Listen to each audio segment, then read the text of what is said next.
Jody, man, I'm glad that you made the time to come out, hang out for an hour by the fire, man. I know with all your new duties as the mayor of Conroe that, you know, you got a lot of stuff going on, man. I've kind of learned vicariously through you about how much demand there is just being, you know, in the politics and being a political figure, even if it is, you know, Conroe, Texas, you know what I'm saying? So I appreciate you coming out. And after 20 years of hanging out and knowing you, and when I say Jody Czajkoski, but when you say it's Jody Czajkoski. Who knows? I mean, it's kind of crazy. I don't know. Oh, yeah. It originally had a W, and my grandfather apparently didn't like the W, so I always say Czajkoski, kind of similar to the Russian composer, because most people know who that is. Czajkoski, yeah. But yeah, who knows? Yeah. Czajkoski. Yeah. Czajkoski. Depends on what part of Texas you're from. What part of Texas or what part of Poland? There you go. That's right. So you were from Marlin, Texas, is where you grew up. Is that correct? Marlin Bulldogs. Marlin Bulldogs. What little 1A football? Was that what that was out there? Who let them dogs out? Man, we were 3A powerhouse when I was in school. Was it really? 10 years undefeated, yeah. Home with Jerry Malone was our head coach, and they actually made a good run this year. They got knocked out the game before state. Oh, wow. Had a couple kids go D1, and one went to Texas. They got another one that should go to Ohio State next year, but football country. Yeah. I was bred for football, if you can't tell by my 5'7" stature. Hey, man, Spud Webb took over the NBA at 5'8", dunking that ball. Doesn't matter height, right? That's what my dad used to tell me. Yeah. Go hit somebody. Did you play football?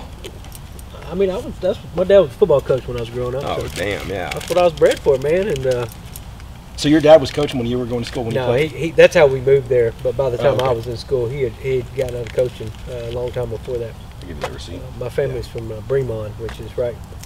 This is all between Waco, College Station, and Waco and College Station, right where Highway 6 and 7 intersect. Yeah. And Bremond is a Polish settlement that was settled in the late 1800s. Hence Czajkoski, and that's where my people came from. You know, it's interesting when there's little towns, Fredericksburg, that I remember my grandmother lives just south of Tulsa, and when we take Indian Nation Turnpike from Dallas, if you go right, and I forget the name of the little town, it's where a huge Italian culture, and there's this Italian little cafe deli market with incredible, but out in the middle of nowhere, and from doing some little bit of research, it was just how they migrated west. Yeah. And then they had a settlement, everybody they knew, and that's just kind of where they planted and farmed or whatever they were doing at that time, and it kind of usually followed the railroad with work. But it's amazing how those cultures stayed in those communities and really just kind of thrived in a little siloed extension from their country. Yeah. And it's amazing, and still to this day, even those towns, like, it's still deeply threaded. It's the same way now. Your immigrants, usually that first generation, they're just trying to survive, and they're going to stay with their own kind. And that area I'm from had a bunch of big plantations along the Brazos River, and so late 1800s, 1883 or so, after Emancipation Proclamation, all the slaves, they disappeared and went up north for where it was much more friendly and inviting at that time, and so the gentleman that owned the place ran into one Polish family and said, "Hey, y'all want to come to work?" And within 5 years, there were like 500 families there to replace the labor, the labor quarters. But that's America. Usually your first, second generation kind of stay close, and then we all intermix, and it's America. America. It's America. It is the melting pot. Yeah, then so after Marlin, you ended up going to Sam Houston, correct? And you transitioned somewhere, in the high school? You started getting into bull riding, that's right? Rodeoing and all that stuff? Or was that even younger than like high school you started doing that? No, I started, got on my first bull maybe when I was 16. And then what was that like when you first mounted that bull? Because that thing had to be angry. I mean, you've been around it, but the first one I got on was pretty nice. That was almost a setup. Yeah, like, pretty nice. The third one I ever got on split my head open. I got 16 stitches. So knock you out. I'm sure. It knocked me out cold, but it dazed me a little bit. Yeah. But Ding. that was kind of the deal. I probably should have quit then, but it motivated me. I got a little angry, and I'm Really? going to get them back. And I went on to win Central Texas Youth Championship. I was a finals champion, the year-end champion, and then went on as a hot young rookie in the PRCA and PBR and NRA. Wow. And had a good run my freshman year, my rookie year. And then I broke my ankle my sophomore year, and that kind of led to my retirement when I was 20. Had a good run. Retired I at got 20. to compete against Tough Edelman and Adriano Moraes and the best in the world, and it's like I got to play against Roger Staubach for 2 years, and then I was out. So had some good stories and tried to grow up after that. You got to travel a ton, right? I mean, every weekend you were going to 2 or 3 states, and so it was always an adventure. And so when I retired, that was the main thing I missed, is just going on the road trip every weekend. Was your family supportive of it? I mean, they always wanted me to get out of it. It's dangerous. Yeah. We mentioned earlier our friend Shannon Kane. He won Pecos, and like a week later got paralyzed in a car wreck. Car wrecks probably hurt just as many of the rodeo hands as the animals do. Wow. Easier ways to make a living. But anyway, when I retired, I went to Sam. I showed up at Sam and ran into a friend from high school, and they were in a fraternity, Delta Tau Delta, and I'm not a frat boy. But a month later, after I ran around with these guys for a while, I'm like, they're a lot of fun. I'm like, I guess I'm a frat boy. See how they get down. The pledging. And we talked about Morgan and Marcus earlier. That's how I met them. We're all fraternity brothers from Sam, and No kidding. yeah, we're all in that same crowd, and I used to come down here to hang out at the lake and hang out at the forest, and just kind of fell in love with the area, and that's why I moved to Conroe. It was, No kidding. because of my Conroe Willis buddies. Wow. How about that? Man, what a small world. Yeah. What about yourself? How'd you end up here? When I was married at the time, and her family lived in Kingwood, and so we moved from East Texas to come down here. Okay. I was had some clients down here in Houston, so I loved it. You know, growing up in Dallas, I was younger, but Dallas is a different vibe than Houston. I like the vibe of Houston a lot. Yeah. I loved Marshall because I was 45 minutes away from Shreveport Bossier, hour and a half, 2 hours away from Dallas. So you're just, you're within a couple hours of doing whatever you wanted to do. But coming to Houston, man, it's it's like the oasis of culture and just business Sure. and people. But people are just way more genuine in Houston that I've liked. College Station, Austin kind of has its own vibe, but Houston, to me, just always represented Texas. When I think of Texas, I've always thought of Houston, not Dallas. Amen. Yeah. From Dallas, and there'd always be probably some big argument, but there just seems to, and I think maybe a lot of it comes from more of the heavy blue collar makeup of Houston. It's really what built this town or this city, really. And as it grows and we kind of get even more threaded, it's like we're like this massive little town. Mm-hmm. Yeah. It's Houston, I always tell people it doesn't matter if you're black, white, green, red, Roman Catholic, Jewish, Muslim, Hindu. If you got hustle and integrity, there's no barrier to entry, and it's a melting pot. And if you do what you say you're going to do, there's opportunities here for all of us. Mm-hmm. Yeah. There's certain cities and parts of the country and world that if you're not from that area, you don't know somebody, it's hard to get in and make a living and build your business. But in Houston, it's game on. I think what's funny about Houston, maybe just Texas in general, but you are one buddy away from a buddy that can know how to help you do anything. I got a buddy. Let me haul up my buddy. I got you. Like that's literally, you're 1 degree from having a buddy that can literally fix your car to help you build a business. I think that was a big similarity that you and I had. Is I've always considered myself kind of a generator or a dot connector. You know what I'm saying? Like, I may not know it myself, but like it just seems like you and I are always like, hey, you met so and so, or oh yeah, so and so does car work, or electrician, or a plumber, Connector. or connector more than generator. Growing up east side of Lake Houston, you got a little redneck in you as well. So. That northeast side, baby, good old Huffman, Texas, bro. Mm-hmm. Yeah, that was the spot there. Yeah, so when you came down, because when I met you, you had started your real estate company. I remember on 105 West there, that little tucked in little building there. Ski real estate. Ski real estate. Yeah, that was the spot there. That's where it started right there. Yeah, we started there, and then we moved over across from Vernon's Country Catfish. Yeah. Yeah.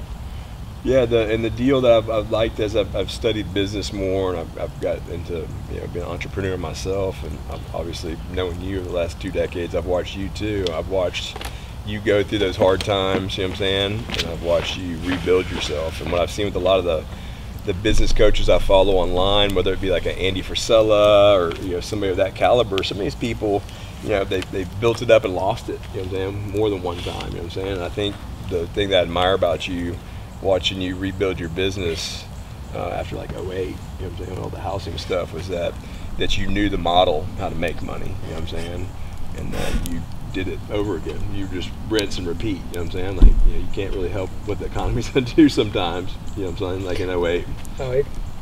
I partner with people that they're good at, get traits that I'm not good at, and I do what I'm good at, and they do what they're good at, and we make a good team. But yeah, you learn a lot more during the hard times. And when you get cut a little bit and get a little blood than you do when everything's going great, as we know for sure. But, well, they say everybody's a genius in a bull market. Oh, They say. And it's like building a business. I mean, you want, you know, literally somebody when the shit hits the fan, the market crashes, or, you know, there's a bomb that goes off, that you'll get together and solve. We can solve any problem if we know what the problem is and you show up. Whereas rookies and, you know, weak folks, you know, they'll run or turn to the bottle too heavy, or and that's what my partners now, they're all battle tested, and in our industry you're gonna have some ups and downs. It's, I went down in 08, and then I had a mentor that was a friend of mine. He's a Moody out of Houston, and he'd say, Jody, in our business, you know, if you ain't ever been smoked in the market one time, you ain't ever done it. And he used some other choice words than that, but you know, you ride bulls, you're going to eventually get your eye split. Yeah. In the development business, the same way, you know. Yeah. So y'all got a lot of different stuff cooking right now. I mean, because it's what, MHW? Montgomery, Harris, Walker. Montgomery, Harris, Walker, yeah. I started the company 11 years ago, and then I partnered with a gentleman named Mitchell Oxman about 10 years ago. And Mitchell was from Russian Jew, grew up in the Bronx, lived in Vegas since he was 21 years old, and developed syndicated real estate investments there. Best structure guy. Any business deal has to be structured great from day one, and, you know, if not, you know, if it's not structured well, it'll eventually fall apart. He's the best structure guy, good at raising equity, and he had done mainly land projects where you buy a piece of land and chop it up, put infrastructure in, utilities, and usually, you know, try to double your money in 5 years. That was the goal, 20% annual returns. And so his background was in building like Kroger's and Lowe's, big box retail, small subdivisions. He did some multifamily. I did mainly single family and residential. And then we brought in another industrial medical guy about 6 years later, and then brought in another medical guy, and just started building. So now we do single family subdivisions. We build you know, waterfront homes and townhomes and condos.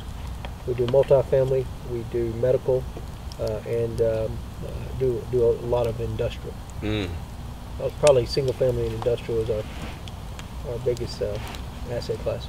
And then, yeah, because I hadn't, you know, I went and obviously we saw each other when Trump spoke over the weekend, and when I went the back way out of the fairgrounds there, I didn't know that industrial area is freaking huge back there. Yeah, I mean, I'd kind of Commerce Road right there. Yeah. You know what I'm saying? Like I thought like the 3083 area was like kind of where that little industrial area was, but I didn't know, you know, a little mile or so north. I mean, that is the city, something else. The taxpayers developed a park there. It started about 25 years ago, and now it's about, let's see, 1,200, 1,300 acres in Conroe Park North, which is mainly industrial distribution, flex, manufacturing, and then Conroe Dyson Technology Park, which is mainly tech and medical, is 250 acres, Class A, ready to go. So these companies come to Conroe. We're looking to create jobs for our kids, and we've got land ready to go, turnkey.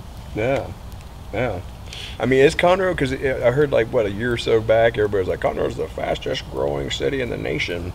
And I was kind of like, man, is that just somebody throwing some stats out? I mean, is it pumping like that? I mean, oh no. Right now I think we're biggest boom town in Texas, third largest in America. Last time I saw Montgomery County maybe is the 20th or so fastest growing county in the country. Conroe, most of the Conroe is growing at about 8% a year, so a lot of growth. And the city limits has 100,000 people. The ETJ of what it will eventually grow into is about 360 square miles, which is the size of Austin or Fort Worth. wow. And then you got a lot of people in areas like you're in Conroe, but you're in Conroe ETJ, but not in the city limits. But eventually, as it grows out, Houston has moved past spring, and the Woodlands is full, so it's Conroe's time to shine. Wow. And Wow. your But you don't feel it. Yeah. You're surrounded by national forest and a beautiful lake, so Yeah. that's any area you look at. San Francisco, you look at New York. Why do the values get so high? Because there's a barrier to entry. And this area is one of the only areas around Houston where, once you get really north of Willis, right there, that's 160,000 acre national forest connected to David Crockett, which is another 160,000. And you got Lake Houston over here. You've got Lake Conroe right here. So there's people driving that area and think, hey, there's big tracks everywhere, but it's really not so. I mean, there's a couple tracks that are left, but most of them have been bought by major development companies. Now, all the new growth, new Conroe will be out east, like towards Granger Land and Cut and Shoot. That's where all Porter, New Caney, Kingwood is moving east. Yeah. Conroe's moving west, and the Woodlands is moving north. So, Man, with 99 continuing to go to 10, I think, or is it to 90? yeah, that was a game changer right there. Coming through Huffman back that way. Yeah. It's like that's out of New Caney, Porter, right? Is that, Yeah. Been there at 1485. Yeah. Huh. It's crazy, man. Yeah. Jody, when you were growing up, rodeoing and with your dad being a coach, and what was kind of your inspiration as I think we all, growing up as young men, we had those beacons, whether it was a sports figure, whether it was our dad or an uncle or a grandpa or something that kind of gave us those life lessons to kind of get us up and going. Who was that for you? I had a lot of people bless me in my life, and mentors per se. I never listened, so I had to learn most things the hard way. No, my dad, he coached football for 4 years, first one in the Czajkoski family ever to get a college degree, and then went and become a pipe fitter. His family, we come from a long line of pipe fitters, and he wanted to make some money, so he wanted to provide for his family, so he went and would work shutdowns and stuff, and stacked a little paper and started his own construction company. So I grew up, my dad worked for himself.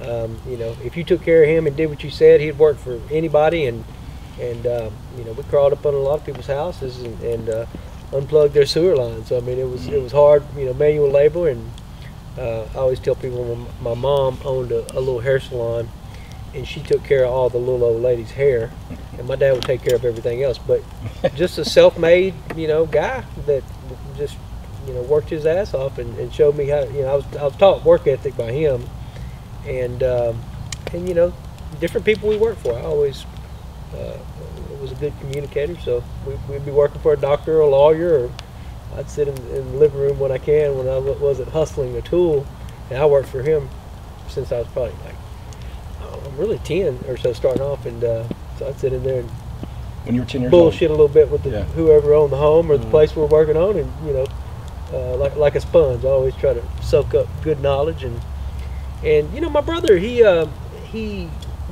my family, where I'm from, most people go to work for the coal mine or the power plant, and my brother went to work for the power plant and got laid off after about 3 or 4 years, and then went to chiropractic college and become a doctor. And so that kind of I grew up, my family, we were always entrepreneurs. My dad put his money in cattle and land, and then other investments as we got older. But then my brother, showed, hey, you can be a doctor if you want, so that was a little step up. And then Is he an older brother?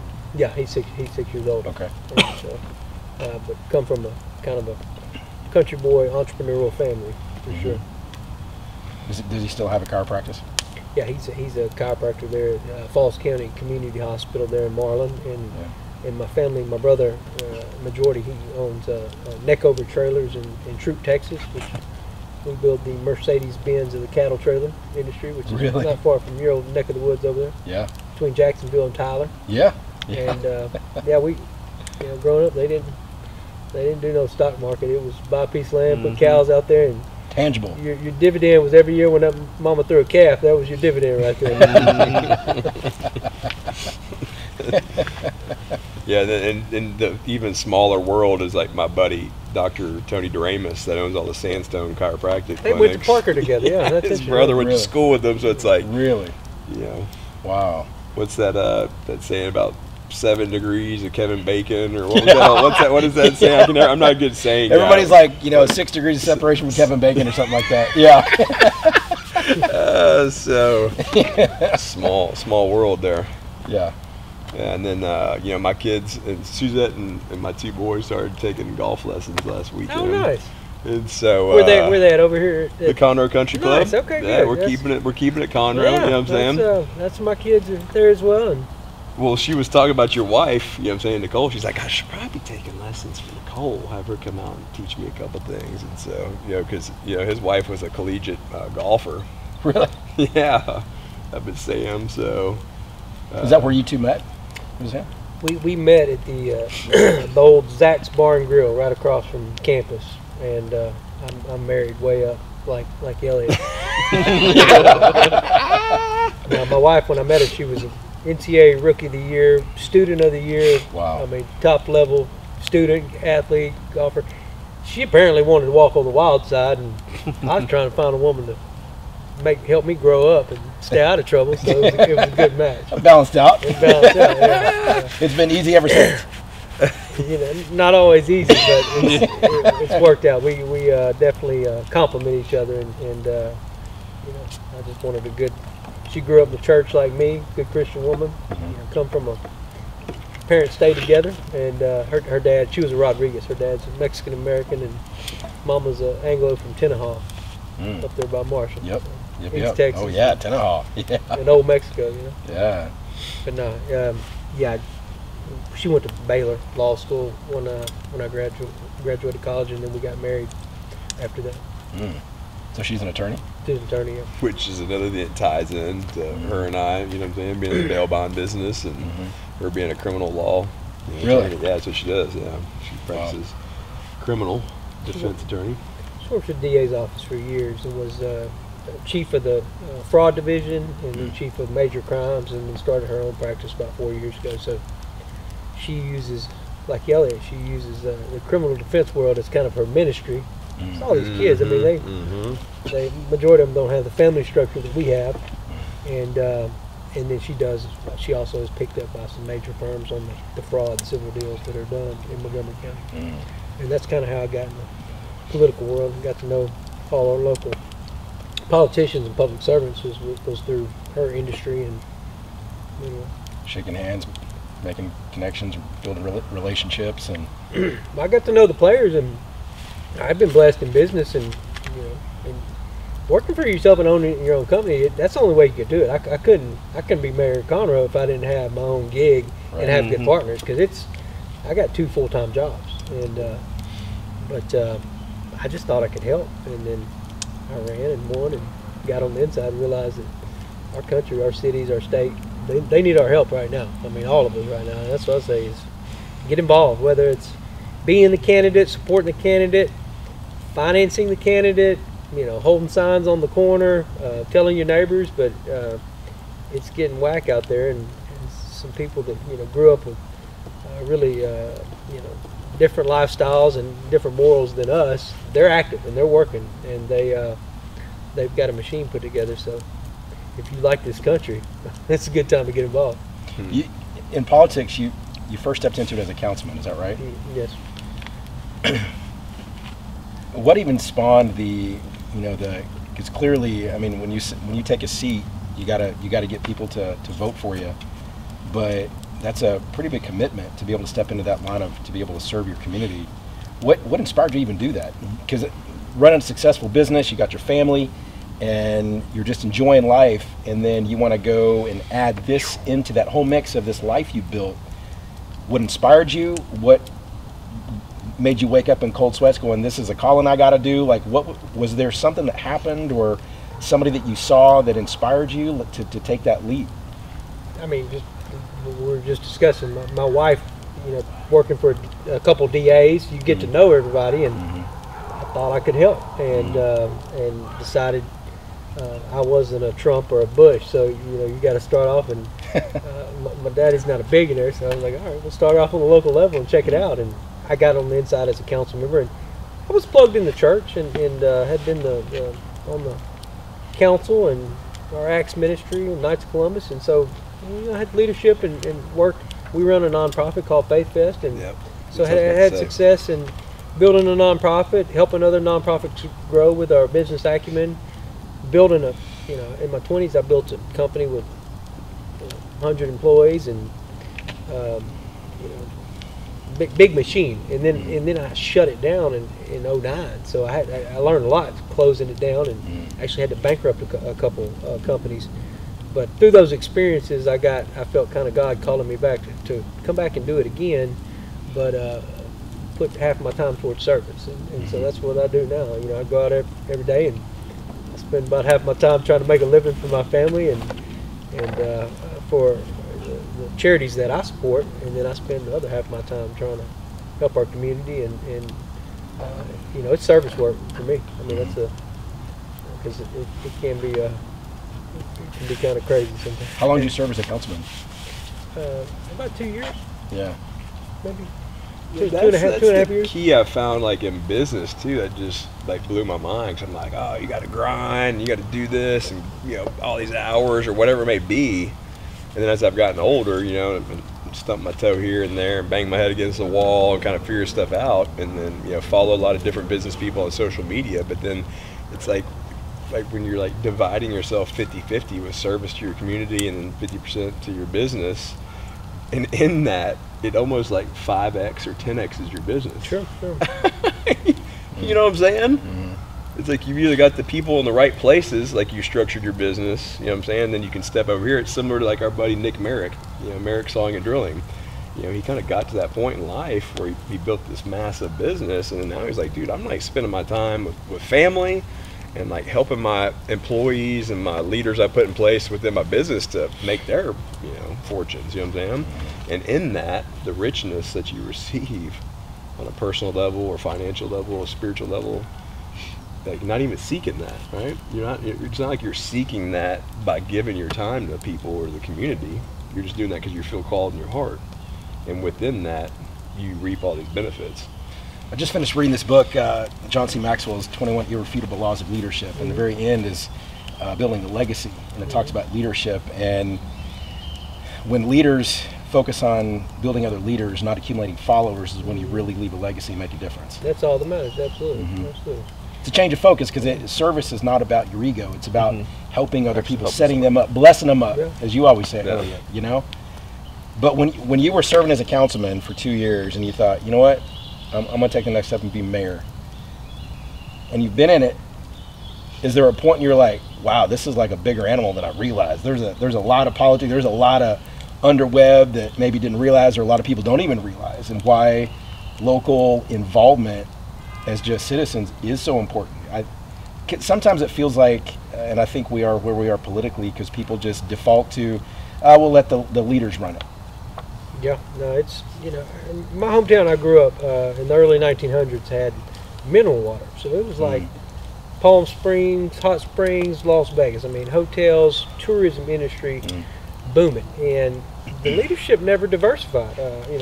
Conroe, for example, they put together a 5-cent sales tax and started buying real estate to put together business parks to recruit companies. That was a smart move by the elders and the fathers of the city that I didn't have anything to do with, and walked into a good position city with good infrastructure. But my hometown, for example, they did not. And the old powers controlled everything. If you weren't one of their children, you necessarily might not have got invited to the table. And entrepreneurs like us that came to the community, if you're not invited to the table, what are you going to do? I'm going to go to the next town. So within a couple of generations, your jobs start leaving a town, and all of a sudden you're going to see your schools are going to go to shit, and then about 5-10 years later, your roads are going to go to crap, and your water's going to quit working, and you're going to have to unplug your sewer system. And it's you know, you got to have good jobs. You got to have good jobs in any economy. And if you got good jobs, you're going to have good schools and good infrastructure. And so you got to be thinking, you know, really 50, 100 years out. You know, the way I look at it, but. Wow, that's a long stretch. Wow. Our business is generational. I mean, that's, you know, wealth. You know, if you've got successful people that build wealth, usually the second generation, they're not as innovative or visionary or entrepreneurs as that first generation. Usually by that third generation, it's gone. So if you have a community, and let's just say within 3 generations is 100 years, you can go like that. And so you always got to bring in new vision, new entrepreneurs, and you know, this area, a lot of the talent, they're not blonde-haired, blue-eyed kids. You know, they're coming from all parts of the world. Same reason our families did, but they're hard-working, and they're very entrepreneurial, and you got to embrace the culture for sure. Yeah, today's the first day of Black History Month, man. February 1st. So. Yeah, man, that was another thing too, man, with a lot of the stuff, man, that I've seen you do too. What was old Robert, man? What's old Robert's last name? Robert Harrell. I love that old boy, dude. Old Robert Harrell, dude. He's a good kid, man. I've been seeing him on the campaign out there helping out. That's become like a whole little career for him now. He's out there. He's good on the front line, handshaking, kissing babies, and he can put up a sign. Or he stopped by the office. He's a friend that we, my wife and another DA picked up through the system. His foster kid, and dad had, probably partied a little too much. And, mom was an addict, and she'd gotten killed by a drunk driver, so that's how they met him. But I see it all the time. But, people, they want to blame drugs or alcohol or guns for our problems in society or racism, and it's like, no. I mean, those are byproducts, but it's a breakdown of the family structure. A child needs a mother and a father. Simple as that. And a woman can raise a kid, but she can't. She can raise a man, but she can't train a man. And I'm not saying a single mother cannot raise a child on her own. She can, but it helps when the dad does his job and is not just a sperm donor. But my company, we hire a lot of people that are out of prison, and I work with a lot of charities with second chance folks. And majority of them, 90%, you can pinpoint at home. There's heathens like me and Elliott that had good family structures and still screwed up, but the majority of us are you can look back to where their father figure was, and that's it takes a good Christian marriage and keeping that family together and passing on a little wealth, I think, and a little faith as well. But I'm not saying you can't do it on your own, but it definitely sets you back when you don't have a good father figure around. That's my opinion. Raising them boys. I mean, what is it if there's not a dad to become their hero, then they'll find another one. Yeah, and same with young ladies. I mean, they need a father figure more than anything. Well, I mean, you look at just the numbers, you look at behaviors, and young women, they end up gravitating towards guys that are like their dads, and a lot of times that's not always categorized as a good thing. Yeah. Right. Because and I think too, behavior, we're all going to gravitate towards what's familiar. And sometimes that was not always a good thing in life, and so we almost self-sabotage ourselves because it was, well, that's how I grew up, so I'm just going to find a life that's similar to that versus trying to break the cycle. It's hard to break the cycle when you don't know any better. Yeah. How long have you and your wife been married, Jody? 17 years. Wow. 17 years. Yeah. What would be like for a bunch of men, young men or guys that are dating, looking at maybe, do I even want to get married? Because definitely the age of people getting married is they're prolonging longer and longer to have a life to grind, a life to build their legacy, whatever they're doing before they ever step into that part of life. What would be like a lesson that you've learned when it came to building a long-term marriage that is fulfilling?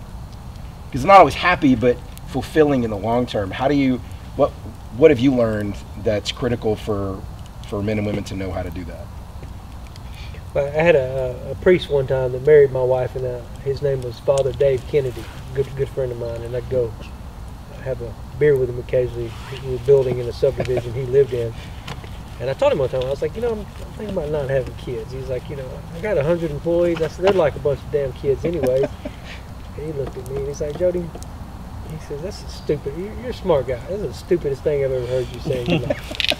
He's like, that's what's wrong with our country right now. He says, you were put on this earth to bear fruit. I mean, we're all going to be dead before you know it. And your offspring is what keeps it going. I mean, that's how it's been working for thousands of years. Yeah. And he said, that's the problem in your country. He said, like, a lot of guys like you are having 1-2 kids, and a lot of these people over here that don't have any responsibilities to be raising kids are having 6 or 8. And so he kind of nailed it, and but no, it's not about us. I mean, you start sacrificing your life for a woman in a sacred bond that God put together, and then you start sacrificing your life for your kids. It makes it to where you have to grow up a little bit and you have to make sacrifices. So I think it's crazy. I mean, and who's going to take care of you when you get old? I mean, you can only vacation so much and you can only party so much, but I don't know. Sometimes I feel sorry for people that, and not everyone can have kids by any means, and but we got a lot of them these days. If you can't have them naturally, we got a lot of them that need help in the adoption system or foster care system. Mm-hmm. But no, it's the best thing. I wasn't good on my own. I'm probably not the only one here like that. I need a good woman to keep me alive. Training wheels. Yeah. I think, communication's been probably the biggest thing for me. Like learning to communicate at like 40. You know what I'm saying? Like last 3 or 4 years in my marriage or in my business or in friendships or any of that stuff's been like the biggest thing for me. Like kind of breakthrough. Because I can hang out with the guys and chop it up or whatever. Or, Joe and I were laughing in the car. He was running GPS today while we were running warrants, and I'm like, "Hey, bro," I'm like, "Turn right or like straight for a mile." He's like, "Oh yeah, I'm sorry, man. I thought you could see my phone or whatever, or knew what my phone." Yeah, he's behind me in the back seat. He said, "I forgot you're not a mind reader." Yeah, and I mean that's been my probably one of my biggest hurdles in my marriage. You know what I'm saying? Or in a lot of areas, it's just like telling you how I feel. You know what I'm saying? Good or bad. You know what I'm saying? Like not harboring a resentment or thinking what I'm, That was our whole conversation, last week in the gym. Yeah. It was about that. Yeah. Thinking you know what your wife's thinking. Good luck on that one. Completely wrong. That's about it, yeah. I've been with her for so long, I know what she's thinking. Yeah. You don't know nothing. Or our church, and you get married in the Catholic church, you do, you have mentors basically, and then you do kind of psych evaluations, and then at the end of it, they'll go through it with you. And I remember the priest involved. He was like, "Look, this is who she is. This is who you are. You are different. That's not bad. You just got to learn to communicate because we're all different, And as long as you realize here's who you are and here's who they are, and work around it. But I think marriage is a beautiful thing. I think it's the best thing that ever happened to me. So, but I do have friends that would beg to differ. Do you think that's, because we talk about relationships, and I think marriage is probably the closest, most vulnerable relationship we could ever have, next to truly a best friend, right, that really knows you, been through some hell and high water with you. But in business, now when you're talking about money, you're talking about livelihood, you're talking about building a dream, getting in bed with somebody in business, when you're talking about doing something like that, went south, and Sure. it's hard. How do you build a successful company when you got partners, whether they're equity partners or you've decided to combine skills to build something like what you built with real estate? How do you cultivate a really good partnership in a business? I mean, it's just like a marriage. I mean, you got to communicate clearly. You got to love each other and respect each other. That's what I've seen with my partner. My main first partner, he's 69, and like I said, grew up in the Bronx. His grandmother had 5 siblings, and I believe her and a brother survived the Holocaust, and the rest of them all got gassed. So I grew up in that family history. But I love him. He loves me. We take care of each other. And there's times that I've wanted to bail, and he's wanted to bail, and about 5 years ago, I don't remember what happened. I think the oil market crashed or something, and we lost some money on a deal, and I was bitching a little bit. And he's like, "Jody, you know, we got a handshake deal. Door's right there, you know. Neither one of us. I mean, we're handshake. I can leave. You can leave at any time, and that's what it is. It's like a, you know, marriage. You got to make it work. And I see a lot of people. They're not loyal, and you can't quit. And you got, if you stick together during the hard times, once the good times get there, that's you know, 10-year cycles and everything. In my industry, 10-year cycles. You got 1 year, you might go bankrupt. You got 2 years, it's going to be a tough struggle. You got 3 or 4 years, you can make a good living, and you'll have 3 or 4 years, you can make a kill it. And so, as long as you know that where that cycle's at, Never heard that. keep your overhead. Try to pay your stuff off when you can, and you know, stack paper when you can, but also save for a rainy day. And that's what I've seen in my industry. The ones that fail when the market crashes, then it takes them, like when I went down in 09, it took me 10 years to really get back on my feet. Whereas those guys that survived, they's back popping. They're buying stuff we done lost in 09 and 010, and come out rolling in 11. So you know, once They you've were been through, prepared to have money on the side. yeah, no, and once you've been through a cycle like that, but you know, a lot of people, you know, they want to live $1 million a year lifestyle, or you know, say they want to live a you know, $200,000 a year lifestyle when some years you don't make that kind of money, so you have to. Something my save dad for was. the rainy day. Something my dad was during COVID. Whenever it started to crash, he just kept buying. You know, the market crashed and people were just selling. Yeah. And he just had money on the side and just kept buying and buying because he's like, it's not gonna stay down forever. That's when That bottom there will be a bottom. Richer right there. There yeah. will be a bottom, Yeah. and if you're prepared for it, because he went through the 08 crash, Yeah, that's your prepared for it. Contrarian mindset right there. It's, Smart bottom feeders. yeah, it just wait. I mean, it's money's made on the buy. This area. If you're playing the long game, people love when a market just gets That's when you well crushed. spread. Yeah, a lot of the guys I was trained, and I worked for Moody Ram and Interest for a couple of years, and largest private firm in Houston at the time, and those guys all made their wealth back after the debacle in the 80s, you know, when everything crashed in Houston, and they put funds together and started buying it back in the 90s, and a lot of times it was like really the third buyer was the one that made money, because the first buyer bought it too quick and it crashed some more, and the second buyer bought it and lost it, and then that third guy. Our first 7 figures we made on the project was out in Willis, and it was an RTC deal that had been developed in the 80s, and finally we built it out, you know, and I think they finally built it out in like 2010. So that's how overgrown and overbuilt Houston was at that time. Wow. What'd that feel like? 7 figures. Is that like a, oh shit, Yeah, you know, or just another day? young man like that, it was exciting. But these days, it ain't. It's, you know, it is what it is. I heard More money you can do good things with. heard interview with Floyd Mayweather, and the guy asked him what was the most impressive money he ever got. He goes, that first $100,000 check. Now he's had 8-figure checks. Refill. I'm good. Thank you. But he said at that time Yeah, where I was, amen. that was infinite money, Yeah. and that was the best payday for him by far since through his entire career was that first $100,000. Now, no money really affects him. He said, I got a wire transfer coming in for $50 million. It's like, it just doesn't phase him. Well, he walks around with. It's just He walks around with no less than probably $100,000, It's like no, it's or probably about $1 million. He walks around. He was talking about it right before that last fight he had. It was like $2-3 million that he's. He Constantly won walking $100 around million with. off the Jake Paul fight. Yeah. Oh, he gambled on that deal? Or I mean, from From promotions and just Back in sales and pay-per-view. Stupid money. Like, does Jake Paul fight under not him? Jake Paul. Sorry, Logan Paul. Sorry, Paul. Yeah. Logan Paul. Him and Floyd's fight. exhibition match, and he still pulled out 9 figures. What these guys I know that would write a check for his ass, you never even know it. They never Yeah. tell you about it, never seen it, and yeah, it's insurance though, definitely for sure. But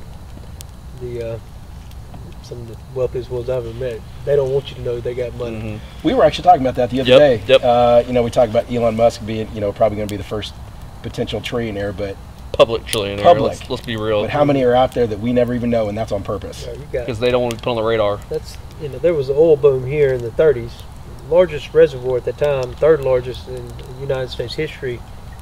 George Strait hit oil here, and basically we wouldn't have won the war if it wouldn't have been for the Conroe oil field. That's where all your petroleum came from, and Really? But that gentleman, you read his book. It's called The Fisherman's Tune. You ready yet? You gave it to me. Yeah, you got. I mean, this guy. He had Rockefeller wealth, and he basically gave it all away because he knew I didn't want to leave all that money with my kids. It causes problems, you know. Leave them a little seed capital, you know, help them get on their feet. But he gave most of it away to the Catholic Church, Catholic Charities, Boy Scouts, Camp Straight. That's where that came from. Straight Jesuit school. But the point is, when they hit here in the 30s during Depression, you always hear me say Miracle City. That's where that came from. Conroe was coined Miracle City in the 30s because the rest of the country was going through the Depression, and people were having problems eating, you know, starving to death, and or putting food on their table. Conroe was experiencing an all-time high, and at that time, you know, mid 30s, you had more millionaires per capita here than anywhere in the country, and there's still a lot of old wealth around here that you'd never know about. Well, they don't flaunt. They ain't walking around with $2 million in their pocket. And they ain't driving no Bentley. But they will write a check for your ass real quick. A big one. No problem. What do you think about crypto? I don't know a lot about it. I know I'm a deal junkie, and I invest with a lot of deal junkies, and I know some of my partners have invested in crypto. And what I heard, they were all saying they should have pulled out a few weeks ago or so. But it was a meltdown. I don't know anything about it. The whole market's been a meltdown. I mean, our dollars are not really backed by anything these days, so really, what's the difference? You know? Yeah. Backed by hope and faith. Yeah. That's what I hear. You know? It's been a bloodbath. That's so clear, right? Or you can be buying right now. Exactly. Yeah, right. That's Yeah. Like if you're prepared. Yeah. I just bought more on my way out here. Did you? Oh yeah, you got a little money now. That's right. Good time to buy right now. Huh? Yeah. Yeah, Great That's time to just buy. like what I'm you're hoping. talking about. I mean, it is because it's they're talking about with everybody's like, I mean, like, what is crypto and like this, that, and the other, and everybody's real like, but it's like the digital internet. currency. They're comparing it to like the internet. I mean, do you remember when the internet came out? I mean, were you like, oh my gosh, internet? You know, People dial up and like, I mean, like I was like internet, like whatever, you know what I'm saying? Like, well, I mean, but now my whole life is like revolves around on the internet. You know what I'm saying? I mean. So they're talking about crypto being kind of the same deal in the next 10, 20 years. I mean, It is going to be the norm. It is going to be the new norm. I mean, contracts are all going to be on the blockchain. The blockchain is going to change everything. Which I think the blockchain is going to be a huge part of the election. So there is no sort of cheating. Everything is, you're able to see every like legitimate votes. I think are all going to be on the blockchain. I don't know what that is, but that sounds good to me. It's basically you're able to backtrack. You're able to backtrack and see a history of every transaction, everything. Yeah, Well, whether it be financial or a vote. Yeah. I had a recommendation from a foster kid the other day, and he was like, look, people are worried about mail-in ballots. You got all these Uber drivers out there. Why don't they just hire the Uber drivers, contract with them, go to people's house, let them vote, take a picture of them, take their fingerprint, and send it on back to the station. I was like, that's a brilliant idea. Why not? I mean, so technology, what I've seen. Oh, and here's your subway. It changed. What used to happen in literally 10 years now happens in like a year. Yeah. So it's moving very fast. And that's what these transactions now, sending money to the opposite side of the world is like instant. Yeah. And there's no, Walmart to Walmart or, who's all the different carriers of currency now. I mean, MoneyGram, I mean, whatever, banks and stuff like that just takes it all out. You know what I'm That's saying? what our business, we syndicate real estate investments. Our average deal is 10 million, smaller deals in my business, but I worked for a bunch of guys and they came from very wealthy families, so they always had the equity. And then when you got the money, any bank will loan money to you.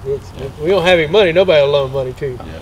So we basically took the model, watching what they did, and the same thing, but we break the equity piece down. So if your average deal is 10 million and your equity is 3.5 million, then we'll raise 3.5 million and we'll sell shares usually from 50,000 to $1 million bucks. So say if you've got 3.5 million equity, shares are 100,000 a piece, then guys like us can get in those deals and you can create, if we can't hit 20-25%, we don't do the deal return on equity annually.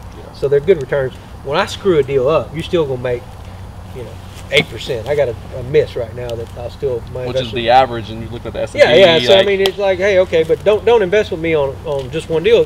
Put it in 10, and I guarantee I'll make you 20% on average. It's a pretty. But that's why we broke it down to where common people could get in these deals versus your, net worth of 100 million plus. These are deals that you have to be a accredited investor, so you have to have a $1 million net worth or make $250,000 a year to invest with us. So you don't have to.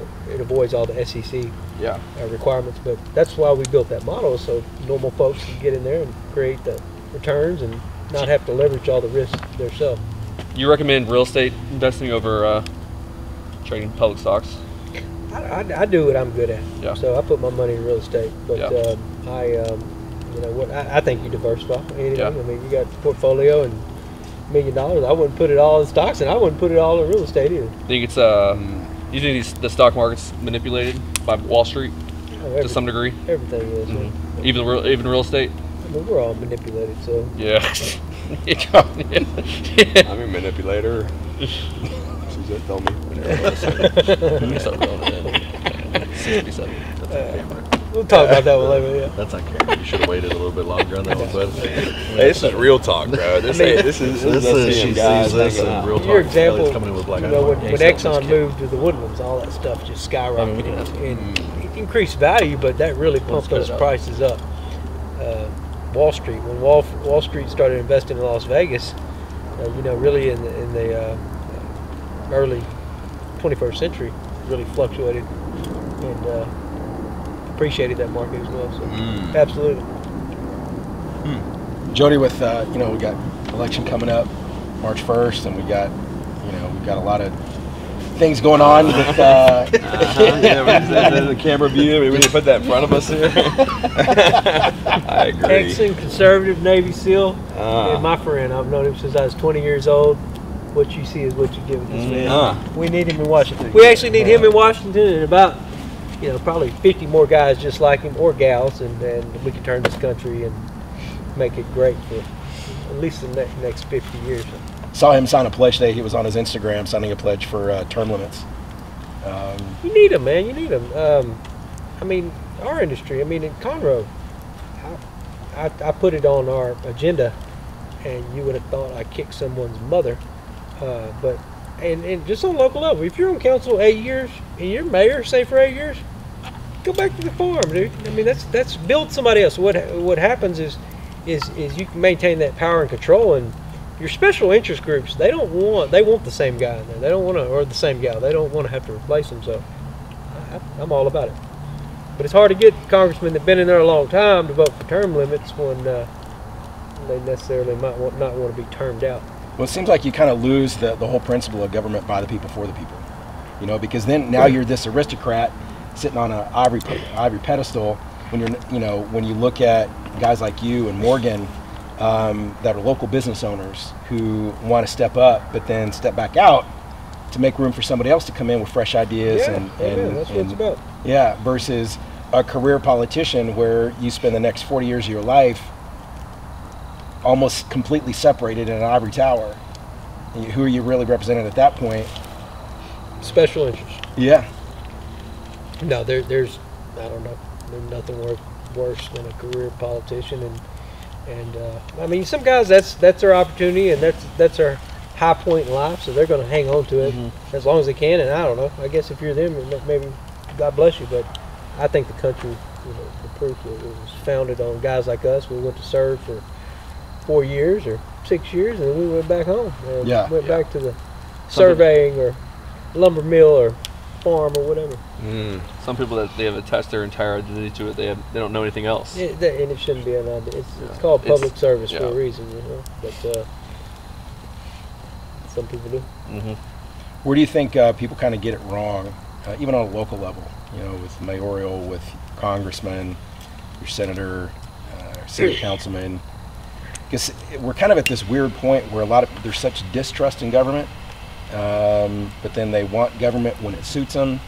But yet, when it comes to something like voter rights, where people are hearing a lot of noise, and where even just the idea of, I mean, you have to present your ID if you want to buy cigarettes or liquor, but to have to present your ID to be able to vote seems to cause such a ruckus with people. Why do you think, is it people are hearing some skewed narratives? Because really, what's the core principle of that? I mean, hey, like Trump said the other day, we're all worried about the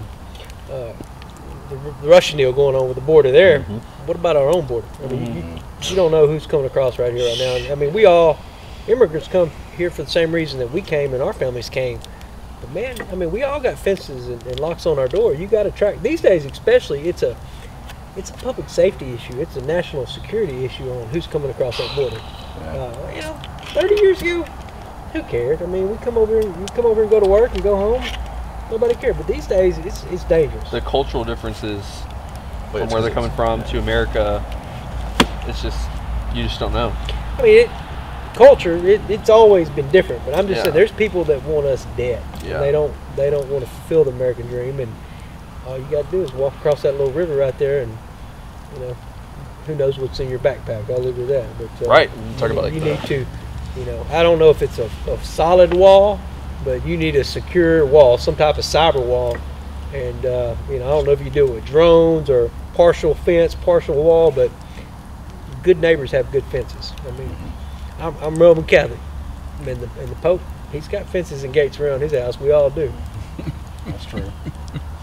Jody, how long, for you as being mayor, do you have anything else in your sights that you're thinking about politically?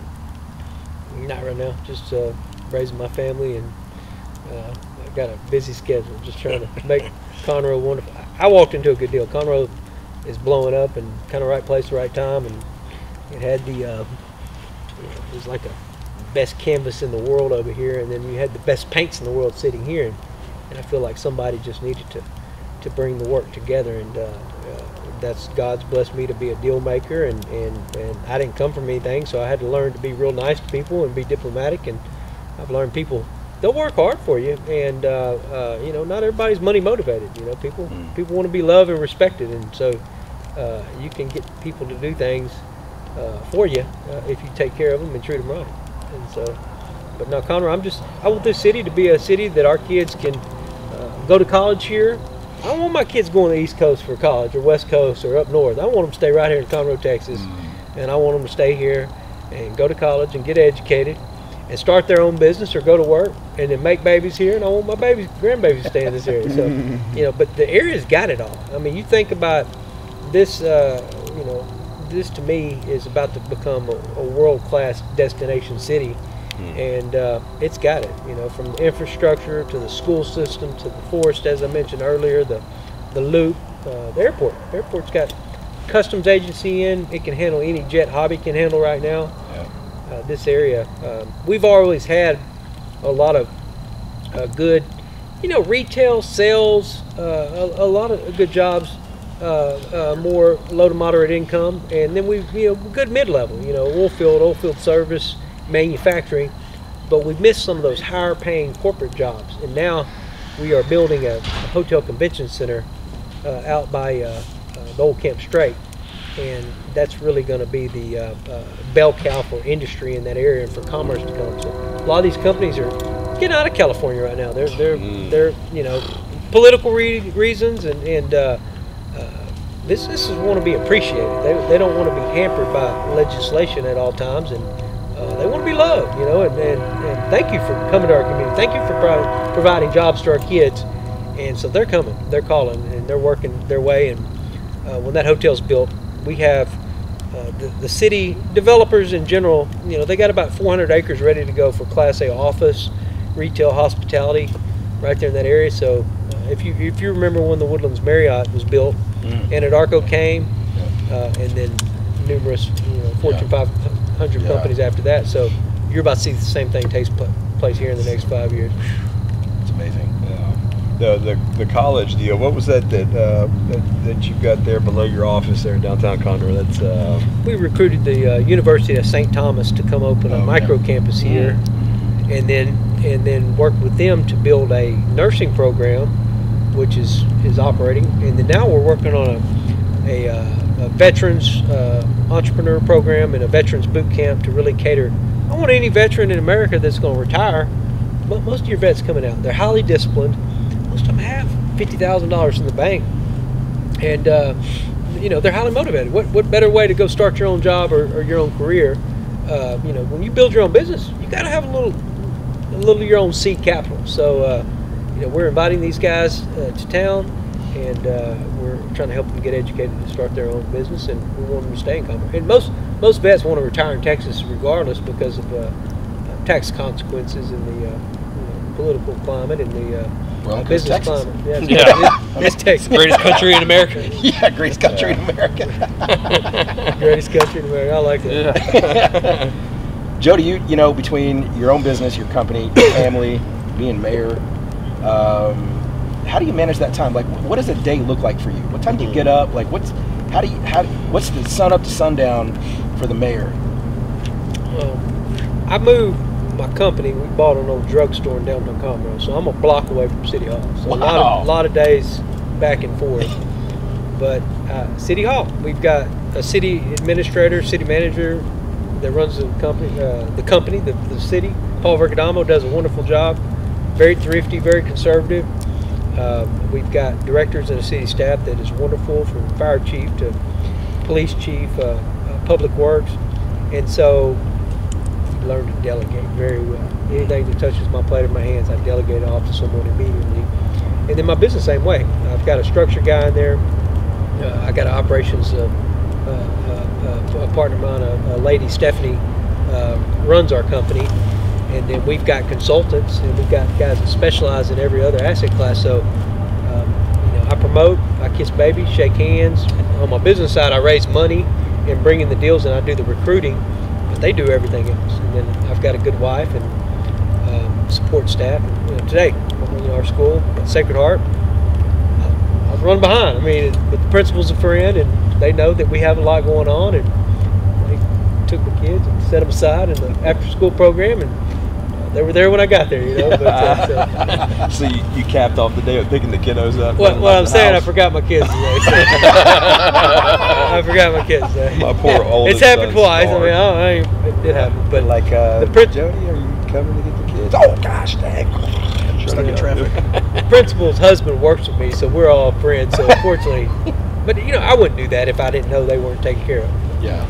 But we live within.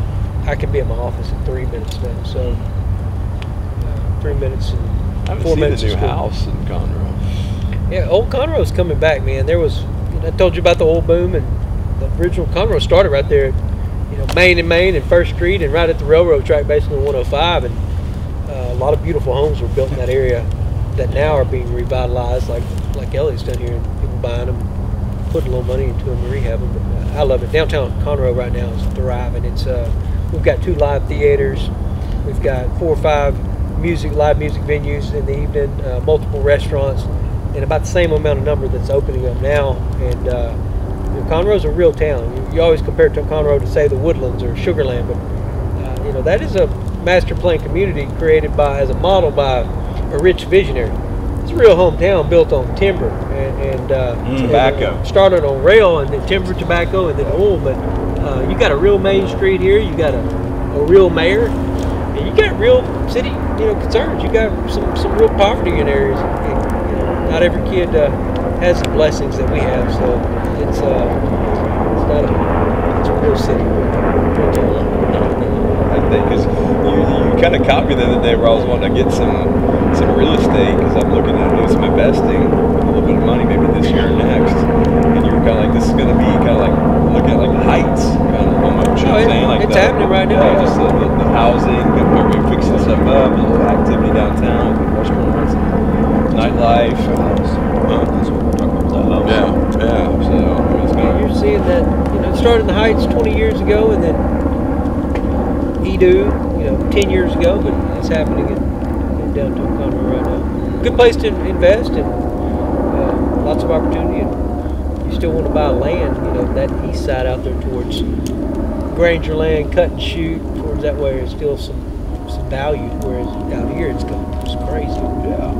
You told me about that a couple. We were looking for the dog kennels when we were looking at doing that a couple 2 or 3 years ago, and you're like east side, and I was like, but yeah, it's just growing out. East side was the first side, though. My we stay busy out the east side. Stay busy on the east side. East side was the first side. The far outside. The far, east side. far east side. We stay busy. We have fun. Growing up in Marshall, it's town never grew above 28, maybe 34,000 people at any given moment. And I bought my first house, and it was a block off the downtown square. Okay, neat. Yeah. And the downtown was revitalizing, but it was the county seat Yeah. at the federal Just like courthouse. Conroe, Yeah, and it decided to not do this contract with Eastman Kodak Chemical, which ended up in Longview, Texas, and that's why Longview grew. Marshall State. But you had the Carlisle family; they were deeply threaded in iron and oil. Uh-huh. And if you didn't have Carlisle behind your name, Yeah. then you were just going A to little work harder for the to get in Carlisle. the game, yeah. You're going to work for the Carlisles if Yeah. you weren't one of the Carlisles. But I've been back a couple of times. I have some really good buddies that are businessmen there, and it's just the downtown is amazing because people have come back in. They went to school, they went out, Yeah. made their money, came back, put their money back into the town, and it's got that romance to it. That I think we all kind of reminisce about from Mayberry, from Leave It to Beaver, and these shows that had that thread of America in it, Yeah. and Amen. you can't find it in the big city. Old Town Charm. Yeah. We had our Yeah. Christmas tree lighting and kick off the Christmas celebration this year, and vendors and Main Street was just packed. I mean, it was like a Hallmark movie out there, and a lot of the old town Conroeites, they were just like, this is how it was when we were growing up. Beautiful, and you saw it. A lot of the downtowns, the urban sprawl or suburban sprawl, and businesses went to the freeway, but no, downtown Conroe is, if you guys haven't hung out there in the evening and you like to eat good food or go watch a good play or listen to good live music or get a good glass of wine or craft beer, it's on fire right now.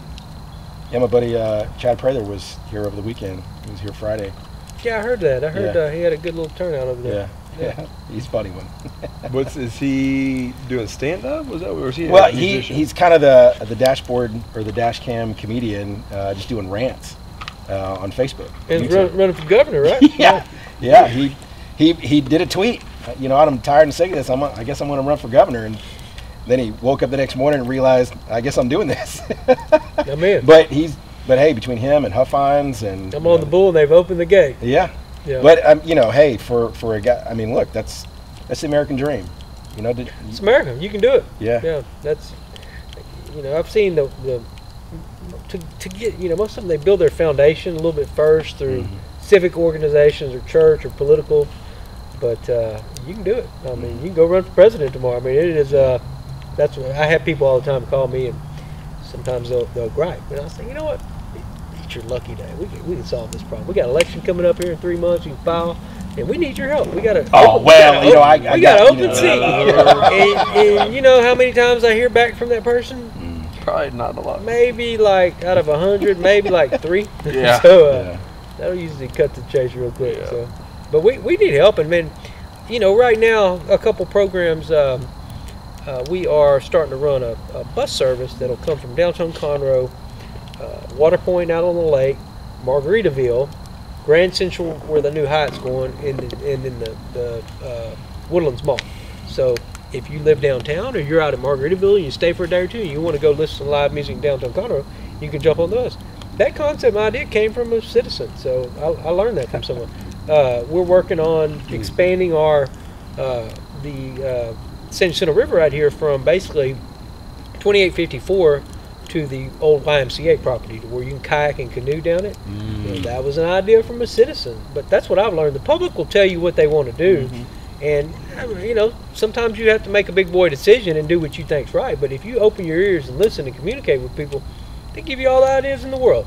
You and old Charlie did the exploration of the San Jacinto River on a little canoe, didn't you? We went from 105 to 2854, and that area ain't gonna work. So we're gonna. He was like carrying the Don't canoe go that over way. trees. Don't go that way. You told me that was like a 7-hour expedition, a chainsaw on. I took my boy down there, and about halfway through, I'm like, shit, what did I get myself into? But he manned up. He never cried. Mosquitoes I had a little cooler. I took a pistol, 2 beers, and a water. And I never made it to the 2 beers. I was working my ass off. And And the pistol, I didn't think it could kill an alligator, so I left it alone too. But it was. I like that idea, man. From 2854 to the Y, so that's a little more open and A little more open, and what I've learned is our police, or excuse me, our fire, the rescue boats, they have to do training every year, and then our guys that go fight in the forest fires, like in California, they have to do training. So we're going to merge them together, and they're going to do their training down the creeks to clear it out for us. And all it is, you just got to roll down there with a couple chainsaws every other year, and you don't have big floods like you used to because of the dam, but yeah, just form a little clear path, and then when they open the gate of the lake, water levels go up, and you really want to get in there and go a little faster, you can do it then. But that's a great amenity to the city, and people don't know, we have the longest hiking trail in Texas right here at Sam Houston National Forest. If you've never driven up to New Waverly and taken 1375 through the forest across the lake, go out there and just check it out one day. It's some of the most beautiful real estate in the country, and it's right there. We ride that all the time. Yeah. on motorcycles. Yeah. A lot of people they don't know they have this the quality of greatest. life jewel right there. Yeah, especially in the summertime when it's stupid hot out, and that you just get that breeze coming through the trees better. It's great. Yeah, it's an interesting little part of the lake. Y'all go, man. Take your camera, or whatever, and if you guys ever want to take people on those tours through the city, we're trying to find people like you guys that are doing that already, and just promote it. And there's a lot of people in town for 2 or 3 days. They'd love to take a 3-hour motocross trail through the forest, but they ain't gonna go by themselves. No, but they'll. motocross. No, I go motorcycle. I mean, the cement. yeah, motorcycle, Harley. yeah. You're talking the paved roads. Okay, Yeah. that you can also do enduro through there. Can as you well. do motorcycles or buggies on that On trail those? through there too? Do you know that? You can do motorcycles for Okay. sure, dirt bikes. Yeah, I think you have to have an enduro type, but no, like motocross or. Well, you can do, like KTM makes a great one for long distance like that's that. yeah. It's kind of a It's like a CRF or something like that. You get a 350, it'd be perfect. Yeah. And you can go on the road out there and then get off road. Yeah, I mean, a lot of those bikes, they have those style where you can go on road, off road with the tires and stuff like that. You can get them licensed and that's what has headlights, blinkers. our brother Sam Medlock's working on a tour through the hiking trails right now, to where you're in Conroe and staying in the woodlands, and you want to go do a 3-hour hike where you have the drop-off point, and it's beautiful. That's really cool, man. That's some stuff I didn't know about. I didn't know that there was a hiking trail. Yeah. There's a lot of little hidden jewels around here. That Boys people, trips. People I'm don't telling know. you. Yeah. I do enough We walking. can go and to journey work to throughout the that woods. thing if you want. Yeah, there you go. Take a couple beers, water, and a pistol. I was not talking about. I'll definitely have a pistol. I I wasn't talking about beers. Go down that river right there, you won't get to those beers. yeah. But in case you get stranded one night, Yeah. A little something, a little kick back and relax for the evening. Mm-hmm. Well, that's been some good shit tonight, man. Yep. Good talking, man. I super appreciate you taking some time out, man. I know you're just burning the candle at both ends, bro. Every time I talk to you, I mean, you're just like show up to talk here and go there and then get over here and then stop by the office and then get the kids to school and then, whatever you're trying to do, man. So super grateful for your friendship, man. And you taking time to come out tonight and hang out, man. Just how things have changed, man, so much for the better, you know what I'm saying? Yeah, Our amen, lives, bro. I'm just blessed, man. Who made your fire pit here? This was from Brian's Badass Okay, Pits. I got in one, but Conroe, I Texas. like the old school. I like the antlers on it. Yeah, That's the awesome. story with this, and we'll let you go, so we don't burn the whole night down there, and you have to go and go straight to bed. I had Brian's. We hunted together in Kerrville, Texas. Okay. And him and his father-in-law, who was an old Exxon guy, Okay.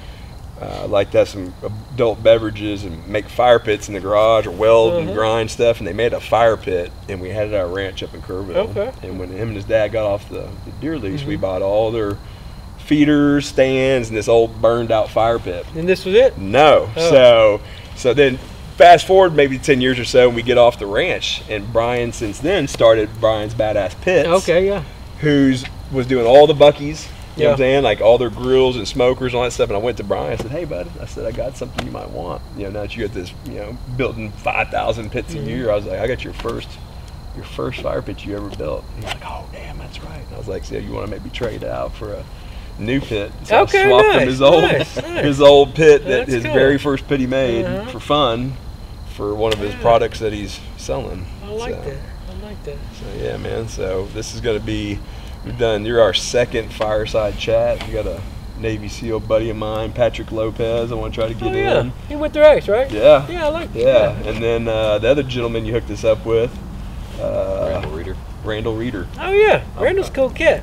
Yeah. Go look at what Randall's starting, man. It's Americana, basically a TV station, media station, and just going back to what's real America, you know, what we all enjoy. And I think I recruited him to come to this area. He was living up in East Texas somewhere, and Carthage. the Bulldogs.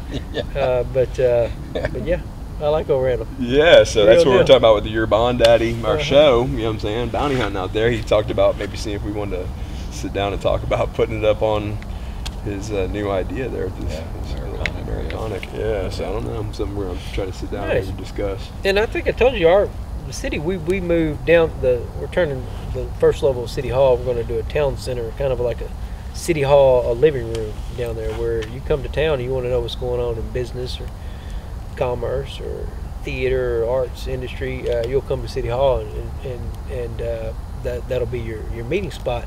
But they built a studio there for podcasts and a radio station, TV station. So if y'all ever need a place to do podcasts, they're looking for shows right now. No And kidding. they'll put you on the local station. That's and- very forward thinking for a town. No, I'm telling That's you, amazing. Connor's making moves, baby. That's the deal, man. It's good though. I like it. Hey D, come snap a pic for us real quick, Bubba. Camera. Huh?